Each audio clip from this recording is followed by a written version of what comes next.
Okay, everyone. Good afternoon, everyone. I want to welcome you to VetNet. My name is Kevin Schmiegel, and I'm the Executive Director of Hiring Our Heroes at the U.S. Chamber of Commerce. I'm also a 20-year Marine veteran who retired in 2009. VetNet is designed to be a one-stop shop for the veteran and military family communities as you all transition to the civilian workforce.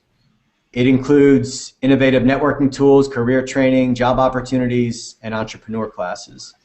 VetNet is a collaboration of 3 of the country's leading nonprofits, my own organization called Hiring Our Heroes, the Institute for Veterans and Military Families at Syracuse University, and Hire Heroes USA. And obviously the technology that's powering this innovative program is Google+. The program itself is made up of 3 tracks. The basic training track, which is managed by Hire Heroes USA. It's basically a kit bag or a toolkit to help people prepare for the job search. Users can participate in resume writing workshops, hone their career search skills, and get networking advice. The second track is run by Mike Haney at the Institute for Veterans and Military Families. It's an entrepreneur track, and it serves as a boot camp for entrepreneurs. Users can learn the fundamentals of starting a business and hear from veterans who have already done so. And our track, the Career Connections track, which you're joining today, is managed by Hiring Our Heroes, and it includes a number of things. First and foremost, we are going to show veterans and transitioning service members how they can transition to specific industries and pursue careers in specific sectors. We have an innovative technology that we encourage you to look at on VetNet headquarters called the Fast Track program. It's a map of the United States that features the 100 fastest growing job markets in America, and it's populated with industries that are driving growth in those cities. So that's the overview of VetNet, and we really thank you for joining it today. This is on the Career Connections track. We are going to do a series of industry panels over the next several months focused on specific industries. Today we have 4 panelists joining us from the financial services sector. 3 of the panelists are veterans themselves who they've successfully made the transition to the private sector, and they're here today representing 4 of the largest financial institutions in the world. We have Steve Robinson, who is the Vice President of External Affairs at Prudential. He's an Army veteran. We have Maureen Casey, who's the Managing Director of the Veterans Program at JPMorgan Chase, and Jed Riley, who's the Senior Data Analyst at Capital One and a Navy veteran. Dave Smith also joins us from the Human Resources Department at the Bank of America. So, real briefly, before I let each of the panelists introduce themselves, I just want to summarize what this topic is going to be about. We're going to focus why veterans are a good fit for the financial services industry and for your specific companies, and we want you to touch on the programs that are in place to attract talented service members, veterans, and military spouses. And where you can, differentiate where the possible opportunities exist for various ranks and levels of experience. Before we cover those topics, though, I'd like each of you to briefly introduce yourselves, tell your audience a little bit about your backgrounds and how you got involved specifically with the financial services sector. And we'll start with Jed Riley from Capital One. Jed. Kevin, thanks for allowing me the opportunity to speak today. So I'm actually in a great position that I get to represent Capital One's Military Associate Network currently, which is a group of associates internally in Capital One who have sort of banded together in furthering military relationship internal to our company as well as for our external constituency as well. So it's a pleasure for me to be here and represent. I have a lot of passion around this. My background, I was actually a 1994 Naval Academy graduate. Got out, I spent 7 years in the Navy, got out in 2001. And following that, actually when I was in the Navy, I was a surface warfare officer. I was a ship driver. I wasn't a pilot or anything really cool like that. Like I said, I was a ship driver. And following my time in the Navy, I left, did a little bit of job hopping, and I'm hoping that we get a little bit of a chance to speak a little bit about transition, but ultimately landed as Capital One, and it's been a great ride so far. I've been here for about 11 years now. That's great, Chet. Now we're going to quickly transition to Dave Smith of Bank of America. Well, good afternoon, everyone. My background, I was originally in the Army, and I'm an example of someone who can move into the financial industry coming from something totally different, because back in the late 70s, early 80s, I was in the Army as a trumpet player. And so you can see that you don't have to have the specific background in order to end up in a financial institution. When I got out, I completed my degree and then started working in human resources. I've been at Bank of America for the last 7 years, 5 of those years as the lead with our military veterans recruiting program, and I hope to talk about how you can spend some time identifying what those key skills are that will make you a fit for any company. Thanks a lot, Dave. I think we'll go right to Maureen Casey at JPMorgan Chase. Maureen. Thanks, Kevin, and I'm very honored to be amongst this group of panelists here today. I have the distinct honor to lead JPMorgan Chase's Military and Veterans Affairs team. We are charged with implementing a comprehensive strategy across all of our lines of business, focused on jobs, homeownership, and education. In terms of my background, again, unique to this group, although I'm not a veteran of any of the military branches, my background is in law enforcement and public safety. Spent 25 years working in state and local government, was with the NYPD on 9/11, was given a unique opportunity a year and a half ago to join JPMorgan Chase from the private consulting world. And it was a unique opportunity for me to kind of bring together my skills out of government, law enforcement, and help JPMorgan Chase launch an initiative where I've sort of come full circle, being part of the response and recovery of 9/11, and many of the transitioning service members that we're helping today joined because of what happened that day over 11 years ago. So it's been a great run for me, and it's a unique opportunity to continue my public service with a private sector financial institution that is committed the resources to try and help transitioning service members, veterans, and their families. That's great, Maureen. Thanks a lot. And Steve, we're going to go to you to wrap up, and then I'm going to actually come back to you with the next question right after that. Okay, great. I'm Steve Robinson. I'm the son of a 3-tour Vietnam veteran. I've been the child of a service member deployed to war. I've been a service member deployed to war myself. I spent most of my career in special operations, and ended up in my last assignment at the Pentagon. And I went into veteran advocacy, helping veterans obtain their benefits and working with Congress to pass laws to help them. And that led me to my work at Prudential, where at Prudential I help make relationships with external partners, but also help inside the company, where we're trying to make ourselves as veteran friendly as possible by just turning the company completely inside and out and looking for every opportunity we can leverage for veterans. And it's just really an honor for us to be here today, and we're excited about this platform because it's going to bring us together and allow us to share information with one another. Thank you, Stephen. What you touched on in the end is a perfect lead to what I wanted you to talk about next. It's clear that you and your colleagues at Prudential are very involved with veterans' causes. And I think for the veterans that are out there viewing this, they should know that the financial services sector as a whole, and all the companies that are represented here, contribute significant funding to nonprofits like ourselves, the Institute for Veterans and Military Families, and others, Hire Heroes USA, to support what we're doing around the country for veterans.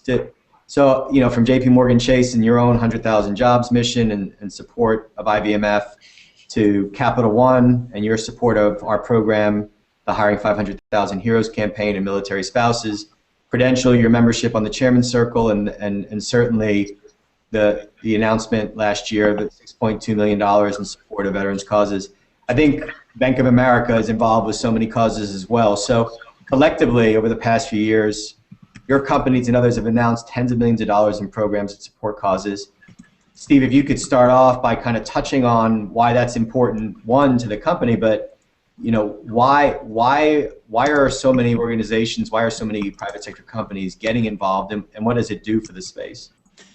I think the first reason that they're getting involved is because they're recognizing that veterans add value to their company, and they're looking at veterans as a talent acquisition. It would be good enough if we just said we're doing it because we're grateful for your service, but it's really selfishly we want the best talent we can find, and so we aggressively go after it, as everyone does. And with philanthropy, it's important now that we get laser focused on the things that provide the most meaning for veterans when they come home. And based on all the research I've seen that's come out of IVMF, the Department of Veterans Affairs, and other organizations, workforce development and programs that provide veterans meaning are the best way that we can support. And so even right now, I'm working with the Philanthropy Roundtable to get them to push out a message that says, in these challenging times, as philanthropy is getting challenged, the wars are drawing down, people are starting to come home, let's focus our efforts on nonprofits and organizations that help veterans find meaningful work. And I think that's something that every single one of these great companies does, is they're leveraging what they're good at, and they get good talent while they do it. Yeah, I think that's a great lead for Maureen, and just talk briefly about JPMorgan Chase's 100,000 Jobs initiative, because a lot of people look at what we're doing across the space in terms of hiring our heroes and the overlap between what JPMorgan Chase is doing and what we're doing, but we view it as complementary. So if you could talk a little bit about that initiative and how it's taking hold, that'd be great. Thanks, Kevin. And I completely agree that our efforts are complementary. A year and a half ago, JPMorgan Chase, when we looked at where we thought we could be most impactful, what were the things where we thought we could make the biggest difference, and we did look at jobs, homeownership, and education. On the jobs front, we not only looked to build out an internal program and hiring, to Steve's point of hiring the best talent, but we looked at building out a coalition of companies who made the commitment to hire 100,000 veterans before 2020. When we started out last year, we had 11 companies. We're now up to 83. We've hired more than 28,000 veterans. And I think what's unique about the 100,000 Jobs mission is that, number one, we're looking at diversity of industry, diversity of geography. Number two, we're looking at all different levels and all different kinds of jobs. So for at JPMorgan Chase, for example, yes, we are hiring at entry level, but we're also hiring at the managing director level. So we're looking across all of our lines of business and throughout our organization, and many of the companies that are part of the 100,000 Jobs mission are doing the same thing. And I think the other unique feature is that it creates a forum for us to share best practices and also to share military talent. If someone isn't quite the right fit for a position at a JPMorgan Chase, maybe they will fit in one of our other partner companies. That's great. I think just so we can go to another question, I don't want it to all be about philanthropy.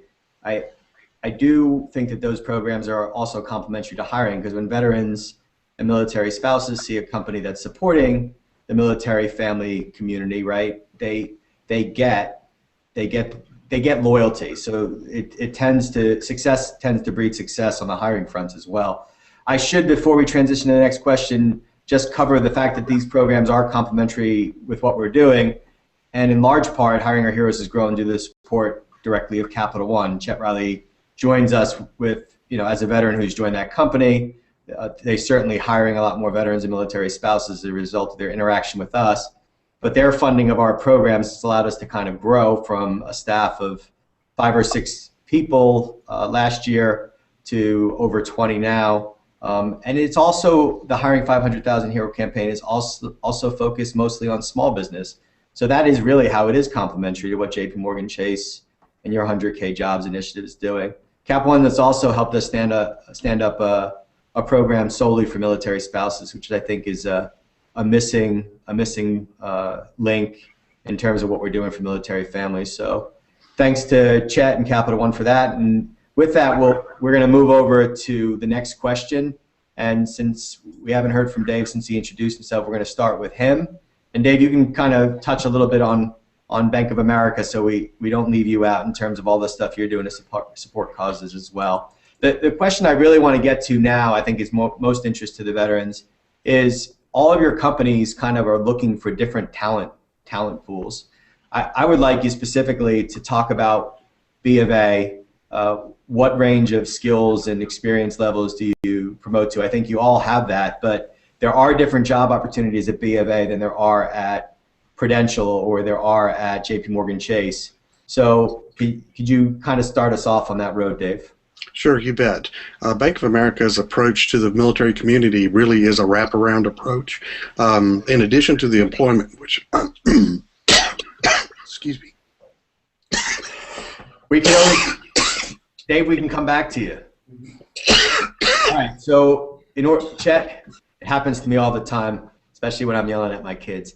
Chet, can you go ahead and, since your company is a little bit more analogous to B of A than, say, JPMorgan Chase and Prudential, can you kind of talk about what Cap One recruits to, and your own transition to Cap One and what you're doing there? I think it's relevant to what the veterans want to hear. Yeah, so first of all, Kevin, across the board at Capital One, I don't think you're going to find that it's excruciatingly different than what, some of my colleagues and the roles that they have to offer. It's a full breadth, full range of roles that we have: customer service, IT, analysis, project management, process management, finance, human resources, corporate real estate. The interesting thing is I visit some of these job fairs and I have the opportunity to talk to candidates that are in that transition process, as they're just not fully aware at all of what they bring to the table for a financial services company. It's amazing to me to watch folks sort of look at our booth and walk on by thinking maybe that just not understanding at all what they have to offer. But the thing that really I think resonates is that at Capital One we aggressively hire great talent, and we encourage them to be greater. And we believe that military folks bring that, and so we aggressively hire in that space. We've done in my opinion, we've done a great job of ramping up those efforts this year. Of course, our commitment to hiring our heroes is, I think it's wonderful. I think it's indicative of where we are in that journey. And as far as the transition piece is concerned, I'm sure we'll have a little bit more time to talk in the transition space. I want to make sure I get a little bit more time there, but it's a big challenge. It was a big challenge when I got out, not really knowing where I was going to be going, having a home, and so. But the good news is, at least at Capital One, we've got our associate network, and we have programs in place, mentorship to sort of partner with people in their transition. So it's not a handhold; it's more of a bring folks in and set them up for success, and we really believe highly in that. Dave, we missed you, so you're going to get a whole bunch of time. Are you ready? Okay, I'll try. Yeah, so can you kind of cover what we said, kind of give what you were talking about on B of A as a whole? Can you also talk about some of the unique career opportunities for veterans there? And then if there's something specific they should do to prepare for some of those careers, I think that would be of interest to the audience as well. So. Thanks. I'll try my best here when my voice is lacking a bit. But we hire a lot of people in technology, operations, supply chain management. We have a lot of people we've hired into financial advisor training programs, and a lot of folks frontline customer service, either on the phone or in person. So it's the wide range. All right, Dave, we're going to move over to Maureen and see. The big difference for you, Maureen, I think that you've got folks that are working in your own area of interest in terms of getting veterans recruited. I know you have a fairly large team and it's grown out, but you're not going to employ dozens and dozens of vets just doing that to get more and more vets. So can you talk about some of the unique opportunities at JPMorgan Chase? Sure. So to your point, Kevin, I think one of the things that JPMorgan Chase tries to do as we look at bringing veterans into our organization is how do we help find that right fit at the soonest possible time. So spending a little more time on the front end for some of those unique challenges. And it's somewhat been alluded to here today around how do service members, transitioning service members, translate their skills into language that civilians might understand and understand where they then might fit into their organization. So we did put together a team of military recruiters. 13 of the 15 on my team all have prior military experience. So when an applicant applies at JPMorgan Chase and they indicate that they do have military experience, they're actually funneled to our military recruiters, and within 5 days they're getting a phone call from us saying, you know, thanks for applying at JPMorgan Chase. Let's take a look at the positions that you're applying for, and let's see if the skill sets that you have match into the places where you're looking for opportunities. So I think investing a little more time in the front end to make sure that the service member that's coming in is making the right fit and the right connection is really important. And I think, like my colleagues on the panel here today, JPMorgan Chase is no different in terms of the range of opportunities, everything from entry-level customer service to the technology and operations, the project management. We also have opportunities in our wholesale line of businesses, which are the investment bank, assets management. We have found that we are finding some very unique fits for some of our transitioning service members in those wholesale lines of business, primarily because we're spending a lot of time with our line of business recruiters and hiring managers to understand those talents, that those intangibles that we often hear about, the leadership, the flexibility, the entrepreneurship, all those kinds of things that service members bring to the table. We believe that we can teach them the more technical skills for a lot of our positions. It's those intangibles that are invaluable to us. I think that's a great lead up to Steve, because Steve and I have been on a number of panels together, and I think it'd be good just to cover for himself, you know, for you, Steve, when you were transitioning, what were the military skills that best translated as you moved to the private sector, and you see as a benefit to your role at Prudential? And then if you have any advice that you could share with the audience in terms of their own transitions and what you're seeing, especially for post 9/11 vets and younger veterans, because I know Prudential did a big study on the challenges they're having, and I hope I didn't throw too much at you at once, but you're in terms of your own transition, what military skills best translated, advice you would give to younger veterans, and particularly if you want to mention the study and what you guys have found in there. Well, you know, my story is like many of the other veterans that are on this panel today, the story of all veterans, in that if given the opportunity to lead and to lead a group of people, I was able to bring to bear my military experience in order to be successful. And we value both the hard skill and the soft skills that veterans bring. As Maureen said, the intangibles. It's more than just being able to wake up and show up on time and, you know protocol and understand issues. It's also that veterans come to the table and they have that innate ability to not only do the job you're asking them to do, but to go above and beyond. And those are the things that make companies great, when people are invested in the work that they do. So for us, we like the veterans' leadership skills, their adaptability, their teamwork. They take intelligent risk. You know, I like to tell people, what could a company do with someone who's operated in the world's most austere environments, utilizing the world's most technologically advanced equipment, making life and death decisions that have geopolitical consequences? That's somebody that can find a position in your company doing something that can help your company. So I encourage veterans, whether they're like me, I was an Army Ranger and served in Special Forces, and you might think that that's all I know how to do, but I was able to leverage my leadership capability, my project management capability, my connections to others to help advance what Prudential wanted to do. And I think that's really the value that veterans bring. They've had a lot of unique experiences that they can translate into what you're doing at your company if you will empower them. That's great, Steve. And I think, you know, Dave from B of A shows what veterans bring to the table, because he's joined the panel with bronchitis. He's suffering through it, but he knows there's a mission at hand, and he's getting it done. So, Dave, did you want to add anything from your own experience? You personally deal with hundreds and hundreds of veterans as you bring them on board them? Do you have anything you want to add to what you've seen especially in the post 9/11 veteran space and what they bring to your company? Sure. I think that one of the things is that you as veterans don't realize what it is that you have, because it's just become second nature to you to identify the mission and develop the processes and follow through to make it happen. And those are the kind of things that are such a second nature to you, but are critical to success in the business environment.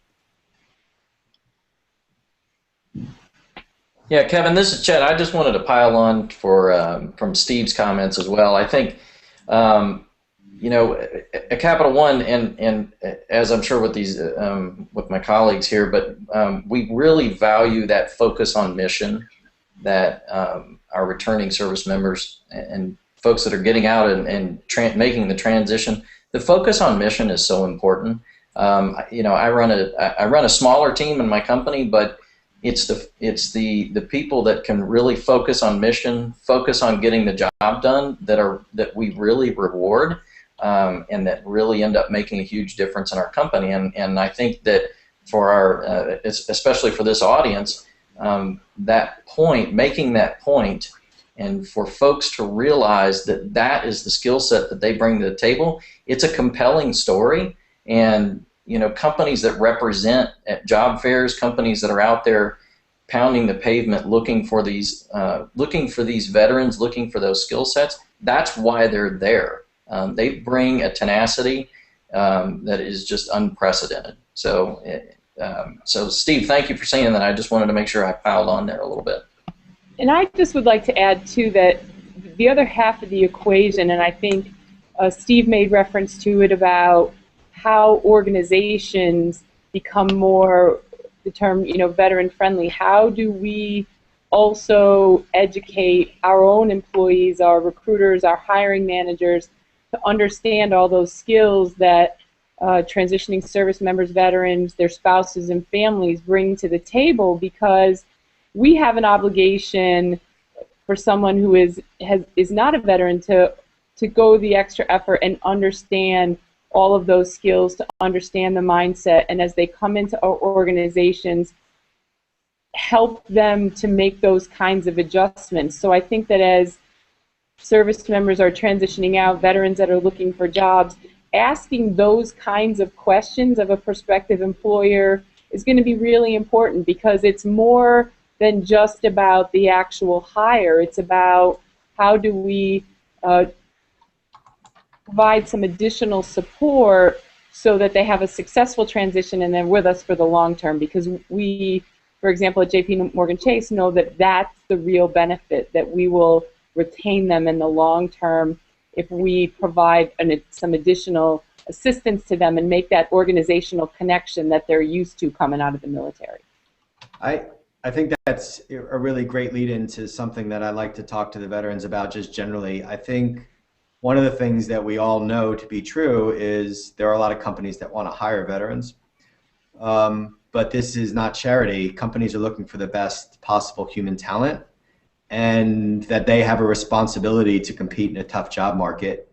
And I think there are challenges for younger veterans. I'd like Steve to talk a little bit about the Prudential study that they did with Iraq and Afghanistan Veterans of America, talk a little bit about some of the challenges, but not to kind of point them out as a negative point. Take those things, learn from them if you're a veteran, and realize that when you're going into the job market, you're competing. You should compete the same way you do on the rifle range, the same way you do in the classroom, the same way you do every day, trying to perform above and beyond your peers in the military. You got to approach it the same way when you're looking for a job. So Steve, if you could touch on the challenges, and then maybe we can open it up a little bit to the audience. So if you're out there right now, you're a veteran, you have questions specifically for some of the panelists or for myself, who has no idea about the financial services sector, I'll be happy to answer what I don't know as well as what I do. Please feel free to send us your questions. You can comment on the VetNet career correction site on Google+, and just type in your question. So Steve, let's turn it over to you for kind of an overview of the challenges. So in order to address what we want, what all these companies want, which is talent, we're all working internally in our own companies and externally with other relationships to do things for veterans. But there's a responsibility that I had for myself when I transitioned that I think each veteran who's on this call should also think about. You have to know your value proposition. You have to be able to translate what you did in the military to the job that you're trying to get in the company that you're going to. And don't sell yourself short. Like I said about myself, you wouldn't have thought that an infantryman, a ranger, or a special forces guy would know anything about the financial services sector or program management or whatever, but that is what we do. So you have to develop you have to be able to translate what you did in the military to the job that you're trying to seek and help the recruiter understand it. And at the same time, like Maureen and others, we're all educating our HR staff so that they understand who veterans are. So it's a two-way street. And veterans have a responsibility to be able to sell themselves and understand their value proposition. In the survey that we did, they told us that they experienced some barriers. And like you said, these aren't things we should necessarily get all excited about. They're problems that can be addressed. And if you know them going into it, you can prepare yourself better. So one of the things veterans said is that they wanted, in the military, we train them to be independent thinkers, but also to have a leadership structure around them. So there's always somebody to turn to when you need help. And quite often when you transition out of the military and you're in that in-between time trying to get your job and getting into a company, veterans told us they want somebody to help them with that transition, to guide them and to be a mentor to them. So many of the companies have mentorship programs. They have veteran affinity groups.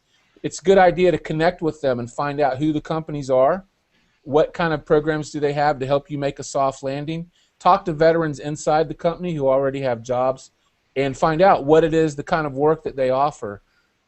Some of the other barriers that veterans said that they experienced were concerns that they were in the National Guard or Reserves and might have to deploy a lot. And deployments have become a lot more stable now. We kind of understand who veterans are, when they're going to go, when they're going to come back. So don't be afraid to come to a company, and whether you're in the Reserves, the National Guard, or a veteran or military spouse, just because you move a lot doesn't mean that you can't come to a company.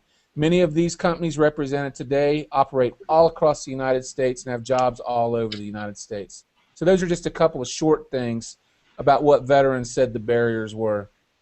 I think that's terrific. I think the last point you made about job opportunities all across the United States is a great way to kind of lead into opening this up to the audience, because a lot of them don't think of it that way. If you're an E5 and below, or even a staff NCO, or even a young officer, the financial services sector may not be a sector that you would consider yourself qualified for. And one of the first questions we got from the audience is what is the interview process like at each of your organizations, and do veterans have a recruiter that they can contact? Is there someone specific within each of your companies that they can? And I think the best place to start with that question would be with Dave from Bank of America.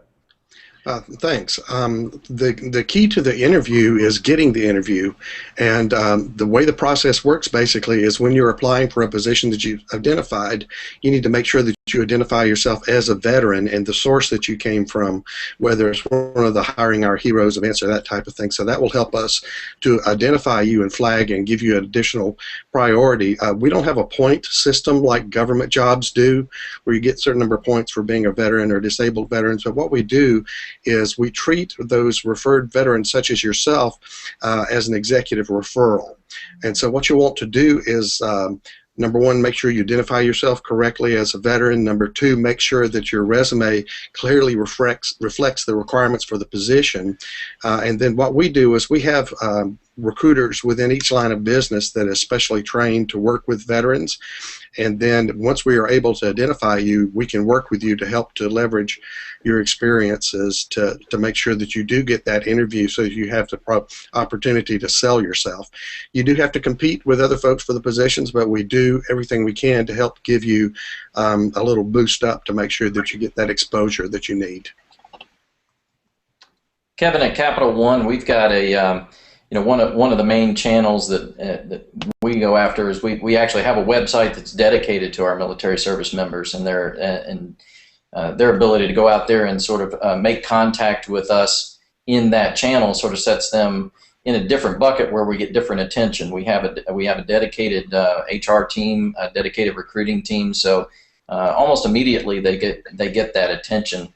I wanted to take just a second to talk a little bit about, to Steve's point about that safe landing zone. So in the Military Associate Network, Capital One, we've got over 400 veterans in our Military Associate Network that serve as mentors, that literally are standing by for those people to come through the doors and because what we actually, in our discovery process, one of the keys to retention is that having that person day one to kind of serve as your mentor, so that you quite honestly can get to them behind closed doors and say, what do I need to know, and I'm feeling this about my transition. Is that normal? Is that not normal? It's a very tumultuous time, and to be able to bounce ideas around with somebody like that, we've found is one of the real keys to growth and retention early. I'm going to move to a question from a veteran called Jacob. Jacob asks, he's currently in school via the GI Bill, pursuing a bachelor's degree in information systems. Can you possibly talk about some positions available in the financial services industry for that degree? And I know that I've had this conversation with a few of you before. I learned in some of your organizations, like 1 in 3 jobs could be IT related. So I'm going to turn this over first to Dave again at Bank of America, and then Steve, why don't you just chime in on the end from Prudential? Thanks. We have a lot of people working at Bank of America in information security. So if you have the opportunity to take courses in that area, that would definitely be something that would be to your advantage, because we all know the bad guys are trying to hack into every one of our companies every day. So information security is certainly a big place to be. And believe it or not, the old standbys of COBOL and Java are still programming type positions that we're filling on a regular basis. So you can work on some of those as well. So information security and then actually programming. And we recognize, as I think I recently read a statement by Admiral Mullen before he left, where he talked about that our economic security as a nation was a fundamental part of our national defense. And obviously cyber is something that we all are concerned about so that we can maintain viable companies and protect ourselves from external threats. So the cyber field is going to be something that everybody's going to need for some time to come, and it is the warfare of the future that we all have to defend against. So recognizing that, Prudential has a program in which we've partnered with a nonprofit called Workforce Opportunity Services, and we actually recruit veterans and bring them into a program called Veterans Workforce Opportunity Services, and they, in partnership with a university, Rutgers University or other universities that we have relationships with, we get them an IT certification, they get an internship with the company, we pay them a stipend, and they come to the company and see how the IT field works at our company. And if they want to come to work for us, we try to bring them on board as full-time employees. We find that when we develop them through this workforce program, that they really bond with us as a company. It's much like the bonding that forms when you're with a platoon or a squad. They get to know the company and they stay with us and they're excited about coming to work. So IT is something that I think all companies here are going to need in the future, and it's a very meaningful job that starts off with good pay if you can get the proper certifications. Kevin, at Capital One, I've been there for going on 10 years now. I think I've done a grand total of 2 projects that did not involve something IT related. So I'm sure that the folks here in the forum would echo that as well. But quite frankly, Capital One, almost everything we do touches IT, and it's the backbone of our infrastructure. That's great. I'm going to roll to another question. It's exciting that we're getting questions. So I am going to ask Maureen over at JPMorgan Chase. We had a question from one of the veterans about the best way for them to find a career in your industry. I think there are a lot of tools and resources out there, from hiring fairs, which we try to specialize in the local community, directly with recruiters, LinkedIn, email, and it ties to another question we got from a Staff Sergeant Rogers. He actually asked the question, how do I apply for a job at one of the companies? So if you could cover what you think is the best way, and then maybe from a very practical standpoint, tell them the best way to link up for a job at JPMorgan Chase, and others can chime in about that all-important question. Sure, and I think I'm going to just add one sort of my 2 cents to our colleagues at the Institute for Veterans and Military Families and Syracuse University on the technology piece. I think that there's a lot of room for very specialized training in technology, but also for general certifications for a variety of other jobs. Syracuse University has a Veterans Technology Training Certificate program where it's a facilitated online learning program where service members can go on when they're transitioning out or after they get out and take a variety of tracks, one related to how do you assimilate into the corporate culture, and then various kinds of certification programs, whether it's Cisco certifications, Microsoft, a variety of those kinds of things that they can take online to enhance, to Steve's point, that value proposition that they bring to the table. So I think that there's a variety of resources out there. I think the challenge that we see in the private sector is how do we get this information to all of these transitioning service members and veterans that are looking for a job, because to your point, Kevin, when you're looking for a job, there are so many resources out there. At JPMorgan Chase, we know that we are trying to recruit from a variety of sourcing channels. We know that nothing is a one-stop shop. So we've participated in your Hiring Heroes events. We've had 100,000 Jobs mission targeted hiring events. We're experimenting with virtual career fairs and virtual interviews, and how does that work? But I would say that as we look at where the majority of our candidates come from, it is still online. And for us at JPMorgan Chase, it's going to chasemilitary.com and then looking into career opportunities through that. And there's a variety of opportunities there, creating a profile, and then also applying for specific opportunities that are there. The other thing that we are also trying to do is go directly to the military bases. We know that there's a lot of service members that are transitioning out over the next couple of years, so we're trying to build some relationships with the military bases that will be in growth states for us. So the Texas, Florida, California, Arizona, Nevada, and then the Northeast are all growth opportunities for opportunities with JPMorgan Chase. Great. I think I should quickly go to Dave again if there's something specific on the, for them to apply at B of A, and you as well, Chet. Just chime in. Is there a website or something that you would drive them to? Yeah, we do have a specific page for veterans, but I would say the key thing is just to make sure that when you're creating your online application and your profile that you do identify yourself as a veteran, so that we can follow up with you. If not, you're just going to be one of the other hundreds of people that are applying for a position. So there is an opportunity in the application process to identify yourself as a veteran. I know some folks may think that that's not a good thing to do, but I'll tell you, corporations across the country are really beginning to realize the value that veterans bring, so it is not a negative by any means under any circumstances.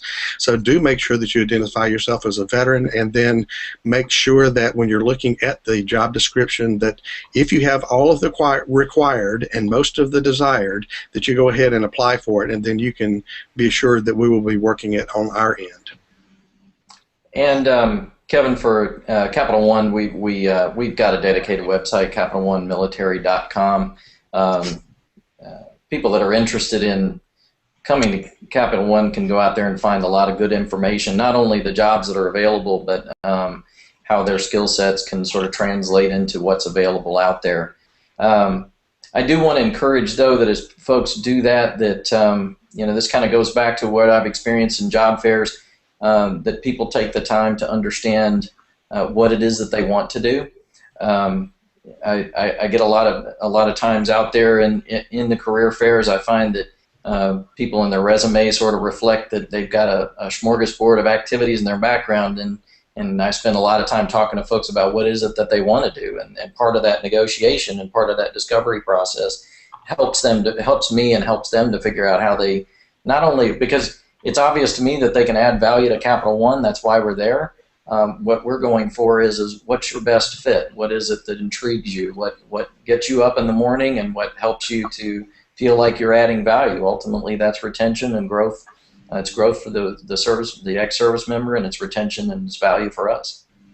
That's great. We're going to take just one more question from the audience. It's a great question, actually, because I think a lot of veterans, a lot of military spouses, and the general public sees a lot of initiatives that are out there talking about how the private sector wants to hire veterans. There's a lot of big numbers from our own program to JPMorgan Chase's programs, and it's a very good question coming to us from Steve Davis, who asked, do any of the companies represented with us today on the panel, do they have specific hiring targets in terms of the number of hires for veterans? And I think it's a great question. A lot of the stuff that we do, we aggregate numbers because of information sharing and the like with certain companies. And I think I'm going to ask Steve Robinson from Prudential to kind of start us off on that, and then we'll see who else in a second could chime in.